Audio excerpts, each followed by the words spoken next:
बातमी नागपुरातून आहे। नागपूरच्या महाल परिसरामध्ये तरुणांचा धुमाकूळ पाहायला मिळतो। एक्स गर्लफ्रेंडने दुसऱ्या मुलाशी मैत्री केल्यावरून वाद झाला। रागातून टोळक्याने गाड्यांची तोडफोड सुद्धा केली। एक्स गर्लफ्रेंडचा मित्र राहत असलेल्या परिसरामध्ये राडा घालण्यात आला। शस्त्र घेऊन दहशत माजवण्याचाही प्रयत्न यावेळी करण्यात आलेला आहे।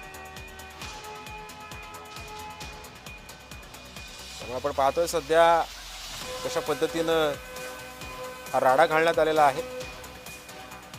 एक्स गर्लफ्रेंडचा मित्र राहत असलेल्या परिसरात हा राडा घालण्यात आलेला आहे। सदर मुलांचा हा जो वाद आहे त्या वादाची पार्श्वभूमी ह्या एकमेकाच्या मैत्रिणी आहेत। त्या मैत्रिणीच्या कुठेतरी एकमेकाच्या अफेअर्समधून हा वाद उद्भवलेला आहे। इंस्टाग्रामवरून हा वाद उद्भवलेला आहे आणि त्याच्यामध्ये जे तरुण होते जवळपास 12 तरुण या ठिकाणी निष्पन्न होत आहेत। त्याच्यामधले 3 मुलांना आम्ही ताब्यात घेतलं आहे। नागपूरच्या महाल परिसरातला हा सगळा प्रकार आहे। एक्स गर्लफ्रेंडने दुसऱ्या मुलाशी मैत्री केल्यावरून हा वाद झालेला होता आणि कशा पद्धतीने हे टोळके पळत चाललेले आहेत हे आपण पाहतोय। रागातून टोळक्यांनी या गाड्यांची सुद्धा तोडफोड केलेली आहे। स्वतःची दहशत माजवण्याचा प्रयत्न या ठिकाणी या हुल्लडबाज तरुणांनी केलेला आहे। नागपूरच्या महाल परिसरातल्या तरुणांनी हा धुमाकूळ घातलेला आहे। पोलिसांकडून या तरुणांचा शोध घेतला जातोय। अधिकची तपासणी सुद्धा पोलिसांनी या भागाची केली आणि त्यानंतर या सीसीटीव्ही फुटेजच्या आधारे या तरुणांचा शोध सध्या घेतला जातो।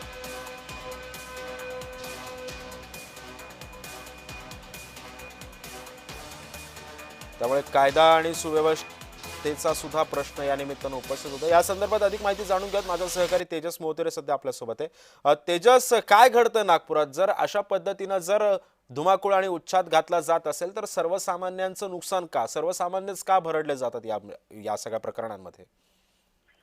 नक्कीच सिद्धेश्वर, मागील मार्च महिन्यात सुद्धा वर्षी अशाच प्रकारची जे दंगल जे आहे ते नागपुरात घडली होती आणि याच्यात एक सत्य म्हणता येईल की अल्पवयीन मुलं जे आहेत त्यांनी जे आहे ते इथं महाल या परिसरात एका गल्लीमध्ये तोडफोड केल्याची माहिती आहे ते पुढे येत आहे। एकूणच जर बघितलं असेल तर आपला एक्स गर्लफ्रेंडची दुसऱ्या मुलाची इंस्टाग्रामवर मैत्री झाली, त्यावरून काही तरुणांनी काही दिवसभर जे वाद झाला आणि त्याच रागाच्या भरात जे आहे त्या संपूर्ण टोळक्यांनी जे आहे ते काल रात्री देखील ठाणा परिसरात जे आहे ते मैत्रिणीचा इंस्टाग्राम या परिसरातील गस्तीखाना जोहीपुरा परिसरातल्या गाड्यांची तोडफोड केल्याची माहिती पुढे येत आहे। यावेळी जे आहे ते शस्त्र घेऊन परिसरात दहशत माजवण्याचा प्रयत्न सुद्धा केला आहे। दरम्यान तोडफोड करणाऱ्या टोळ्यांवरही काही जणांनी स्थानिक पोलिसांनी पकडून नागरिकांनी बघून पोलिसांच्या स्वाधीन करण्याला, मात्र एकूणच जर बघितलं असेल तर तपासामध्ये जे आहे ते 10 ते 12 गाड्या तोडफोड केल्याची माहिती आहे ती समोर येत आहे। आरोपीमध्ये अनेक जण जे आहे ते अल्पवयीन आहेत। 60 जणांना पोलिसांनी ताब्यात घेतला आहे आणि संपूर्ण या प्रकरणाचा तपास जे आहे ते गणेशपूर पोलीस जे करीत आहे। एकूणच जर बघितलं असेल तर अशा प्रकारची कृत्य करणं हे कुठेतरी जे कायदा सुव्यवस्थेवर जे प्रश्न निर्माण होत आहे आणि